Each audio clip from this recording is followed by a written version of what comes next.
I want to start with a statistic that I think most people have never heard stated plainly. More than 1 in 4 people age 65 and older fall each year. Not occasionally, not rarely. More than 1 in 4 every single year. And for older adults, a fall is not simply a fall. It can be the beginning of something much larger.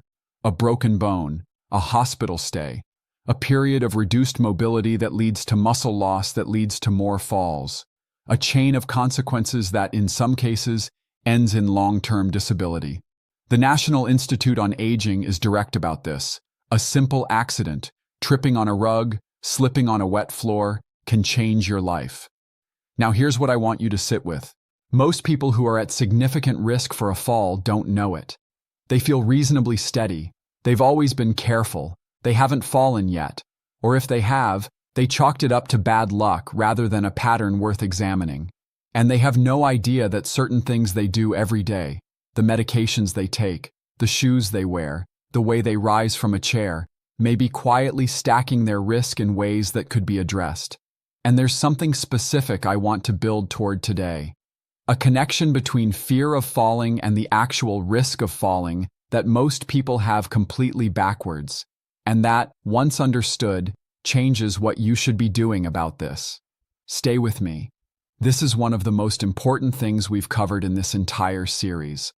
Let's start with what actually causes falls, because the answer is considerably more complex and more actionable than most people realize. The common image of a fall is an elderly person losing their footing on a slippery surface. And yes, environmental hazards are a real factor, but they are far from the whole story.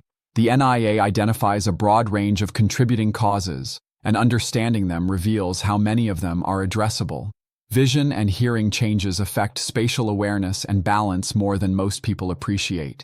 Even subtle declines in eyesight, changes so gradual they don't feel significant, affect depth perception, the ability to judge distances, and the ability to see hazards in low light.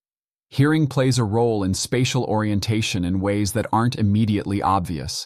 Getting vision and hearing checked regularly and keeping corrective lenses and hearing aids current is direct fall prevention. Medical conditions directly affect balance and fall risk. Diabetes, through nerve damage in the feet, reduces sensation and proprioception, which is the body's sense of its own position in space. Heart disease and thyroid problems can affect balance. Incontinence creates urgency that leads to rushed movement, which increases falls. Mild cognitive impairment significantly elevates fall risk. Even foot pain, from poorly fitting shoes, calluses, or structural foot problems, changes gait in ways that reduce stability.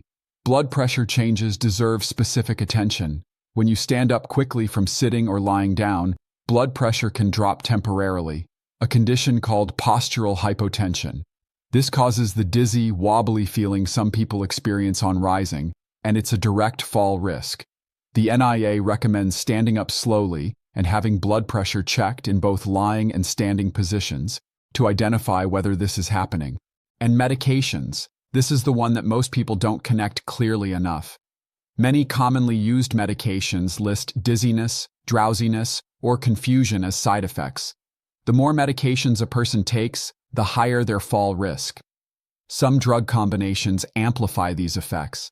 The NIA is explicit. Find out about the side effects of any medicine you take, and tell your doctor or pharmacist if a drug makes you sleepy or dizzy. This is not a minor issue. Medication review is one of the most productive fall prevention conversations you can have with your healthcare team. Now let's talk about something called sarcopenia, because this is a word that most people have never heard, and a process that most people are experiencing right now without knowing it. Sarcopenia means the loss of muscle mass, strength, and function that happens with age. It begins in middle age, earlier than most people realize, and accelerates if not actively countered. The NIA identifies it as a significant contributor to falls and fractures. The symptoms of sarcopenia are ones that many people attribute to simply getting older: general weakness, fatigue, lower energy, difficulty standing from a seated position, trouble climbing stairs, changes in walking pace and stability. These feel like inevitable features of aging. They are not. They are largely the consequences of muscle loss, which responds meaningfully to resistance and strength training. This is why the fear of falling often accelerates the very condition that makes falling more likely. A person who fears falling reduces their activity. Reduced activity leads to further muscle loss. Further muscle loss reduces balance and stability, which increases fall risk, which increases fear. It's a cycle, and the only way to interrupt it is to move through the discomfort of doing the thing that feels risky with appropriate support and guidance, rather than retreating from it. Let's talk about the fear directly, because the NIA raises this explicitly, and I think it deserves more focused attention than it typically receives. Many older adults fear falling, even if they haven't fallen before.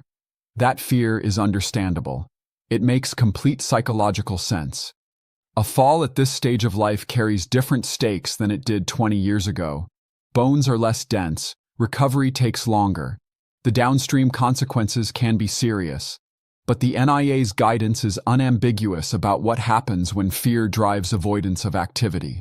Staying active is important to keeping your body healthy and actually helps to prevent falls. The fear of falling, expressed as reduced activity, removes the very thing, muscle strength, balance, coordination, body awareness, that most effectively prevents falls. The solution to the fear is not caution. It's targeted, appropriate activity that builds the physical capacities that reduce risk. This doesn't mean ignoring the fear or pretending it isn't there. It means responding to it with the right intervention, building strength and balance in a guided, progressive way, rather than the wrong one, which is avoidance. Now we arrive at the section I've been building toward, and I want to be direct. This is the most important part of today's video. It involves balance. Specifically, the fact that balance is not a fixed trait, something you either have or don't have, determined by genetics or age. Balance is a trainable, improvable skill at any age. The NIA specifically recommends yoga, Pilates, and Tai Chi as effective approaches to improving balance and muscle strength. The research on Tai Chi in particular has been consistent and compelling across multiple studies. Regular practice is associated with meaningful reductions in fall risk in older adults, not because it makes people more careful, because it builds the neuromuscular coordination, the body awareness, the postural control, and the reactive capacity that catches a stumble before it becomes a fall. Here is what most people don't understand about balance training. Balance is a skill that requires challenge to develop. Standing on one foot, walking heel to toe, moving through gentle positions that require your body to find and maintain stability. These activities feel uncomfortable, even a little risky, precisely because they are engaging the balance system rather than the walking in a straight line system that most people exercise every day. The discomfort is information. It means the system is being trained, and the body that is regularly challenged to find its balance becomes significantly better at finding it automatically, including in the unplanned moments when a step misses, a surface shifts, or momentum carries you slightly off-center. This is the kind of training that prevents the fall that hasn't happened yet. And it is available to you right now, regardless of your current fitness level, through any number of community classes, physical therapy programs, or guided online options. A physical or occupational therapist can provide an individualized assessment and program, and this is worth asking your doctor for a referral to. Let's also spend time on the home environment, because a significant proportion of falls happen at home, in familiar spaces that haven't been examined with fall prevention in mind. The NIA recommends a comprehensive home safety assessment. The hazards that cause falls are often hidden in plain sight precisely because they've been there for years and have become invisible through familiarity. A bathroom rug that slides on tile, a hallway that needs better lighting, a step between rooms that never required attention until depth perception changed slightly with age, a bathtub without grab bars. In bathrooms, where wet surfaces, stepping over tub ledges, and rising from low toilet seats create concentrated fall risk, grab bars, non-slip mats, and raised toilet seats reduce risk meaningfully. In stairways, secure handrails on both sides, adequate lighting throughout the home, including nightlights for nighttime bathroom trips, clear pathways free of cords, loose rugs, and clutter that can catch a foot. Shoes deserve specific mention. The NIA is direct. Wear non-skid, rubber-soled, low-heeled shoes.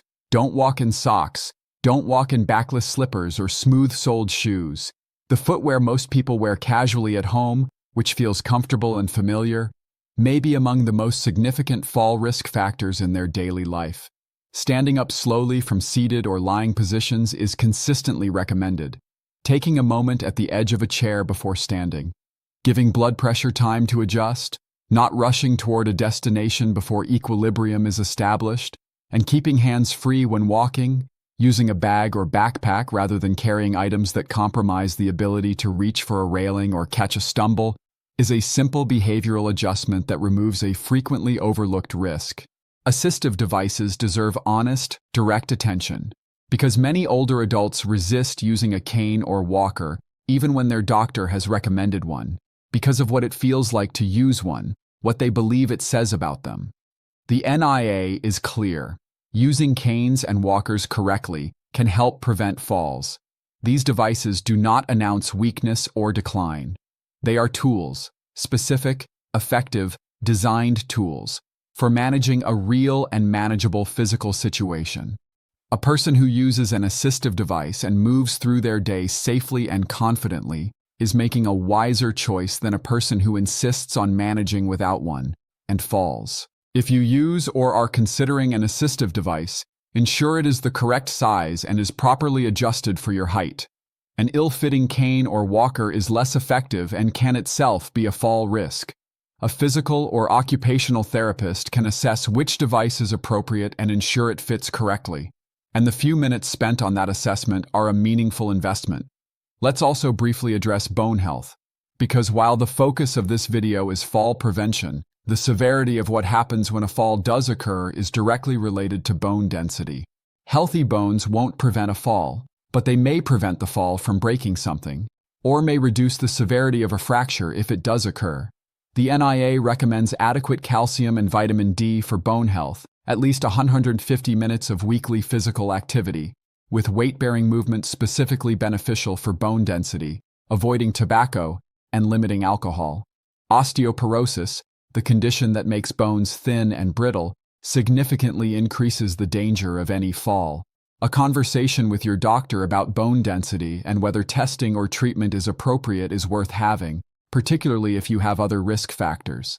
And because falls do sometimes happen despite our best prevention efforts, let's spend a moment on what to do when they do. Stay calm. Don't rush to get up. Take several deep breaths. Remain still for a moment to assess whether anything hurts and whether it's safe to move.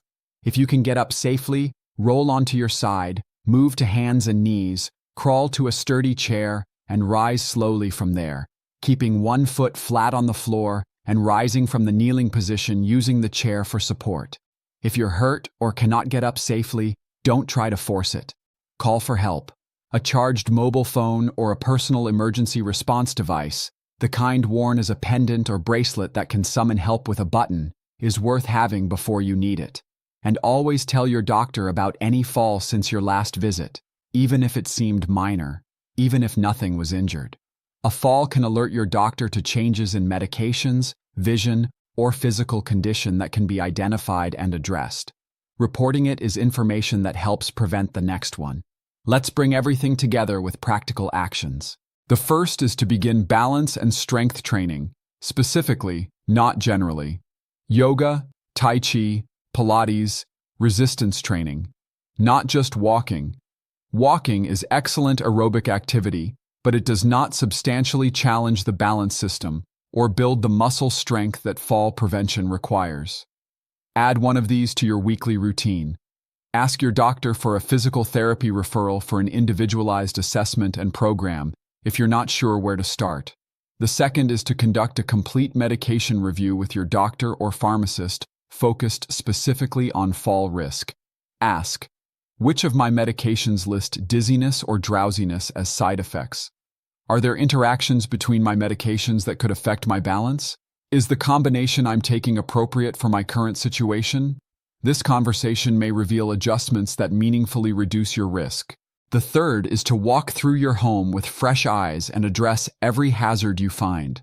Bathroom grab bars, non-slip mats, adequate lighting, secured rugs or eliminated rugs, clear pathways, proper footwear for in-home use. This is a one-time investment of attention that provides ongoing protection. The fourth is to get vision and hearing checked and keep corrections current. New glasses require an adjustment period. Take time with new prescriptions before resuming full normal activity. This small investment of attention pays consistent safety dividends. And the fifth is to stand up slowly, keep a charged phone accessible, and tell your doctor about every fall, no matter how minor it seemed. These behavioral habits cost nothing and create a safety net around the risk that remains even after every other precaution is in place. Here's what I want you to carry with you from today. Falls are not random misfortune. They are the outcome of specific, identifiable, largely addressable risk factors, many of which are within your direct influence. The 1 in 4 annual fall statistic is real, and it's significant. But it does not describe something inevitable. It describes something that responds to preparation, to training, to awareness, and to the small daily choices that either build or erode the physical capacities that keep you safe. Balance is trainable. Muscle is buildable. Medication risk is reviewable. Home environments are modifiable. Vision and hearing are correctable. The goal is not to stop moving for fear of falling. The goal is to build the body that moves through the world with confidence, because it has the strength, the balance, and the awareness to catch itself when the unexpected happens. That body is available to you. It is built through consistent, targeted, intelligent effort, and the investment you make in it today is the investment that protects your independence tomorrow. Before you go, here's something I want to plant for our next conversation.